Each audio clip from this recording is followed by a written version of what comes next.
এভাবেই নদী পেরিয়ে গন্তব্যে পৌঁছনোই যেন নিত্যদিনের দুর্ভোগ। যাতায়াতের মাধ্যম একমাত্র নদী। নৌকা করে যেতে হচ্ছে স্থানীয় বাসিন্দা, স্বাস্থ্যকর্মীদের। মুর্শিদাবাদের ফরাক্কা ব্লকের গুমানি ঘাটের আজব ছবি। ঘাটে বাঁধা নৌকায় প্রায়ই মাঝের দেখা মেলে না। নদীর দুপারের সংযোগকারী দড়ি ভরসা। এক প্রকার প্রাণের ঝুঁকি নিয়ে নৌকায় চেপে দড়ি ধরেই যাতায়াত করছেন এলাকাবাসী ও একাধিক স্বাস্থ্যকর্মী। নদী পেরিয়েও পিছু ছাড়ে না দুর্ভোগ। কাদামাখা পথ আর জঙ্গল পেরিয়ে স্বাস্থ্যকেন্দ্রে যেতে হচ্ছে ফরাক্কা ব্লকের ডিয়ার ফরেস্ট গ্রামের স্বাস্থ্যকর্মী ও শিকারপুর নিমতলা বাঁকা গ্রামের বাসিন্দাদের। মাঝি তো একটা আছে বয়স্ক করে, কিন্তু সবসময় থাকে না, কোনো দিন থাকে কোনো দিন থাকে না।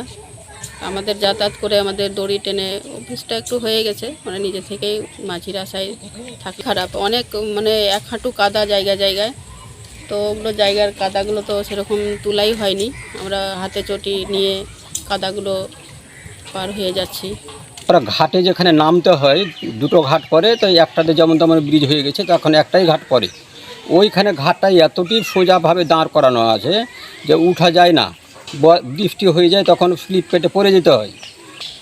আর বেওয়া রুট দিয়েও যে মোটর সাইকেলে করে চলে যাব, তো বেওয়ার রাস্তাটা এত ব্যাপক খারাপ আছে, যারা দেখেছে তারা বুঝতে পারবে, যারা দেখেনি তারা বুঝতে পারবে না। এইভাবেই চলছে। জনগণের নিত্য দুর্ভোগ প্রকাশ্যে আসতেই ফরাক্কা ব্যারেজকে দোষারোপ করে দায় এড়ানোর চেষ্টা তৃণমূল বিধায়ক মনিরুল ইসলামের। যদিও সাধারণ মানুষের স্বার্থে বিষয়টি খতিয়ে দেখে সমস্যা সমাধানের আশ্বাস বিধায়কের। ফারাক্কা ব্যারেজের জিএম এর কাছে ডেপুটেশন দেওয়া উচিত, কারণ আমরা বিভিন্ন কাজ নিয়ে আসছি, আর উনাদের পারমিশনের জন্য আমাদেরকে দিল্লি পর্যন্ত অপেক্ষা করতে হচ্ছে। কখনো বলছে এনএসসি দেবো না, কখনো বলছে আমি জানি না, কখনো বলছে অমুক, মানে ওর দায় এড়িয়ে যাচ্ছে। তবুও জনগণের স্বার্থে আমরা আমাদের নজরে এসছে, পঞ্চায়েতকে বলেছি কি ব্যারেজের কোনো অনুমতি নেওয়ার দরকার নেই, আমরাই ব্যারেজকে অনুমতি দেবো কি না দেবো অনেক আছে। জনগণের সুবিধা, জনগণের স্বার্থ, সেটাই আমাদের কাজ করার লক্ষ্য এবং উদ্দেশ্য। তাই আমরা আগামী দিনে ওই যে রাস্তাটা দেখেছেন। তবে তৃণমূল বিধায়কের আশ্বাসে ভরসা রাখতে নারাজ বিরোধী শিবির। উন্নয়নের নামে শাসক ভণ্ডামিতে ব্যস্ত। কটাক্ষ ফরাক্কার বিজেপি যুব মোর্চার সভাপতি রৌনক সাহার। আমরা কেন্দ্র সরকারের সংস্থাকে ব্যারেজকে বলবো এনওসি দেন এবং রাস্তাটা হোক, কিন্তু এমএলএ কে আদৌ করেছে সেই কাজটা, এটা একটা দেখার বিষয় আছে।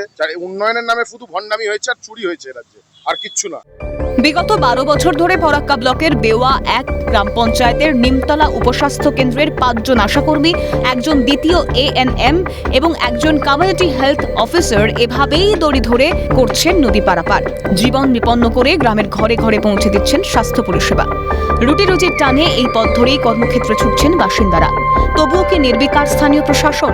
দীর্ঘ 12 বছরেও কেন নদী পারাপারের জন্য তৈরি করা গেল না স্থায়ী সেতু? এই গাফিলতির দায় কার? শিবা সরকারের রিপোর্ট, ক্যালকাটা নিউজ।